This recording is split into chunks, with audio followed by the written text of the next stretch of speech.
পরীক্ষার রেজাল্ট বেরোনোর পর আমার মা যা করে। মা মা আমার না আজ পরীক্ষার রেজাল্ট বেরিয়েছে। এতক্ষণ পরে তুই আমায় বলছিস? মা আমি না ভুলে গেছিলাম। কই দে দেখি।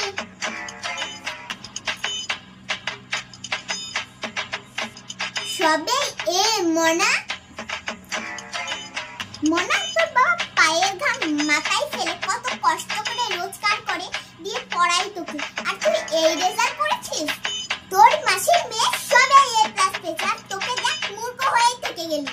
তোর দায়ে আমি পাড়ার লোকের সামনে মুখ দেখাতে পারবো না মনা। মা আমি তো সবেতেই এ পেয়েছি। চুপ কর মানা, তোর দালাই আর পড়াশোনা হবে না।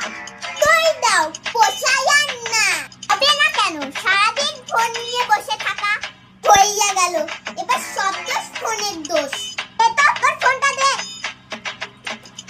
মা এবার তোর ফোনটাকে আমি আলমারিতে চাবি দিয়ে রেখে দেব। তো যাই হোক না, সব দোষ লাস্টে ফোনেরই হয়। দেখ কেমন লাগে।